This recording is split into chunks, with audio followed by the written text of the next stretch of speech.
कलयुग चालू ही हुआ था। तो नारद जी वृंदावन में जब आए तो नारद जी ने देखा कि चारों तरफ शांति ही शांति है। आग बंद करके बैठ गए यमुना जी के किनारे। तभी नारद जी को एक औरत के रोने की आवाज़ आई।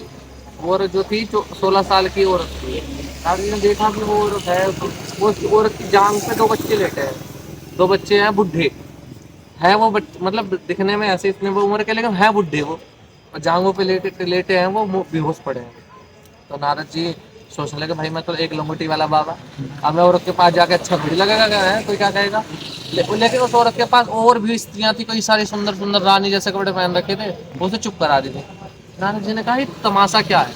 अरे 2 बच्चे बूढ़े हैं हो रखे हैं, ये 16 साल की है, बाल खुले करके रो रही है, बड़ा बुरा हाल है। और इतनी सारी औरतें से चुप करा रही हैं, मानो साक्षात अप्सराएं इसको चुप करा रही हो। नारद जी ने सोचा कैसे जाऊं इसके बाद। तो नारद जी चुपके चुपके वहीं से निकल गए, बिना नारद जी कीर्तन करें। नारद जी जानबूझ के उसी ओर से नारायण नारायण करते करते उसने सुन लिया, और रो रही थी। उसने कहा, भो भो छादो क्षणम तिष्ठम मत चिंता पिनाश, हे साधु हे महात्मा रुक जाओ रुक जाओ। नारद जी को ये कहकर रोक लिया। नारद जी का अब तो नारद जी चाह ही रहे थे मुझे रोके। नारद जी का, भाई देवी कौन हो तुम? अहम भक्ति दीदी क्या था, मेरा नाम है भक्ति, मेरा नाम भक्ति है।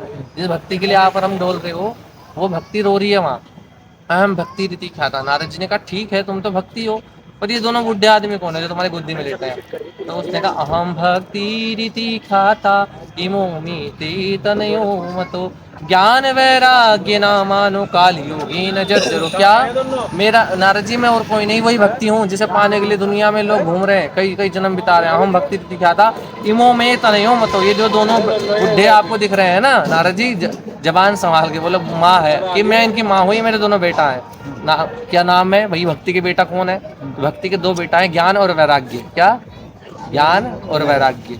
भक्ति भक्ति माँ है। तो कई लोग ज्ञानी बनते हैं ना, तो भक्तों की निंदा करने लगते हैं। अरे भक्ति से वो कहते हैं शास्त्र में तो ये लिखा है, पंडिताई दिखाते हैं शास्त्र में लिखा है, लेकिन भक्ति का मार्ग ना वेद पुराण शास्त्र से ऊपर का मार्ग है। भक्ति का मार्ग अलग है। भक्ति माँ है, ज्ञान वैराग्य बेटा है। तो ज्ञान के द्वारा भगवान को नहीं प्राप्त किया जा सकता। ज्ञान एक रास्ता हो सकता है, पर घर भक्ति है ना। वैराग्य वैराग्य आपको घर से धकेल सकता है, पर भगवान तक आपको भक्ति लाएगी। वैराग्य का जैसे अयोध्या, अयोध्या में आप जाओगे तो जैसा वृंदावन में आपको अच्छा लग रहा है ना, अयोध्या में ऐसा अच्छा लगता। अयोध्या में आपको ऐसा लगेगा संसार में कुछ नहीं है, सब छोड़ो, राम राम करो। क्योंकि अयोध्या वैराग की भूमि है, त्याग की भूमि है। राम जी त्याग के चले गए थे ना, तो अयोध्या जो है वैराग की भूमि है।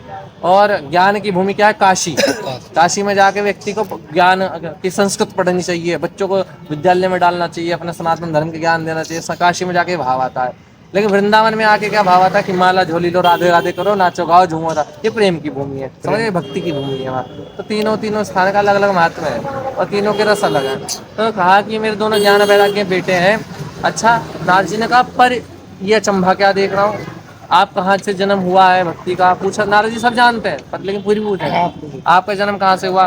तो उसने बताया कि मेरा दक्षिण भारत में मेरा जन्म हुआ। महाराष्ट्र में मैं पली बड़ी।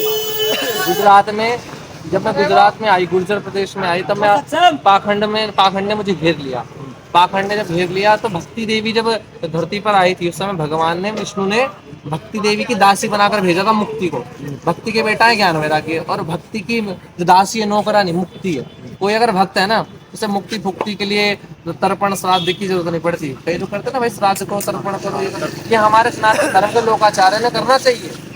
राम जी ने भी क्या है, राम जी भगवान होके भी आदर्श दे रहे हैं ना। तो लेकिन जो भक्त है, भक्त जीते, जो मान लो मैं हूँ, मेरे परिवार में कोई भक्त आ गया, मैं अपने परिवार में एक अकेला भक्त आ गया, तो मैंने अपनी 7 पीढ़ी आगे की, 7 पीढ़ी पीछे की उद्धार, 21 पीढ़ी आगे की, 21 पीढ़ी पीछे की थोड़ी उद्धार कर दी। यहाँ तक कि नाना और नाना के वंश में भी जितने भी लोग थे, उनके अंदर ही भक्ति का लक्षण प्रकट हो गया। ऐसा भक्ति का प्रभाव होता है। तो कोई भी नरक नहीं जाता भक्त के होने से, ऐसा वंश में। लेकिन ज्ञानी के होने से कई बार ऐसा दिखाई दिया कि शास्त्रों में आपने सुना होगा, ज्ञानी को भगवान नहीं मिलते। ज्ञानी को तो हर बार ठोकर खानी पड़ी। ज्ञानी जो है भक्त से टकराए हैं, जैसे रैदास जी, रसखान जी, और क्या करमेती बाई, मीरा बाई, इन सब ने बहुत मतलब उस समय पाखंड बताया गया, इनकी भक्ति को ढंग बताया गया, क्या करते हो। मीरा बाई तक को लांछन लगे, रविदास जी को भी लांछन लगे, तो लेकिन इन सबको लगने के बावजूद भी आज भक्ति का झंडा सब में लहरा रहा है। अब सुनो ये वाली बात भी बताता हूँ। तो नारद जी वो भक्ति कहने लगे, मेरे ज्ञान वैराग्य नामक बेटा बूढ़े हो गए। क्यों? कलयुग के प्रभाव से। कलयुग में कोई ज्ञान प्राप्त नहीं करना है। ज्ञान क्यों बूढ़ा हुआ? कलयुग में कोई पढ़ाई लिखाई तो करना नहीं चाहता, पैसा देकर डिग्री लेना चाह रहा है, तो ज्ञान जो है बुढ़ा हो गया। पहले के समय में क्या था, पहले के समय में फर्जी नहीं थे लोग, हाँ जी। पहले उसके लिए प्रैक्टिस करते थे, सीखते थे, देश देशांतर घूमते थे, विद्यालय में बिताते थे, ज्ञान पक्का ज्ञान था, असली असली वाला ज्ञान। लेकिन इस कलयुग में अब क्या हो रहा है, बच्चे पढ़ाई घर पे बैठे हैं, और स्कूल में यूनिवर्सिटी में पैसा भर दिया गया है और सर्टिफिकेट मिल जाएगा बाद में 3 साल बाद लोग गया, दो भैया। उससे कोई प्रैक्टिकली कोई ज्ञान है ही नहीं, केवल ज्ञान। किताबी ज्ञान है, वो किताब में 3 साल स्कूल में भर्ती रहा, ज्ञान मिल गया। तो इसलिए ज्ञान बूढ़ा हो गया। वैराग्य, वैराग किसको हो रहा है, बुढ़े बूढ़े पोते पर पोते हो गए, लेकिन फिर भी उनमें पड़े हैं, लात खा रहे हैं, गालियां खा रहे हैं, रोटी नहीं दे रहे हैं, जूता खा रहे हैं, फिर भी घर में पड़े हैं, कर्म पे। गाली खा खा कर। लोग कह रहे हैं नमक कम हो गया, बहू नमक दे दे, तो वो कह रहे अरे तेरी माँ बना के तरह इतनी बुरी बुरी गालियां सुनने को मिल रही है, फिर भी लैट्रिन बिस्तर पे पेशाब कर रहे हैं।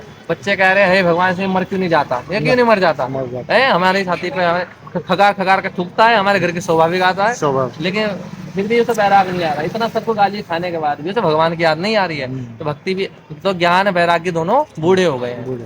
तो अब ऐसे ही हो रहा है ना भाई, एक नौकरी मान लो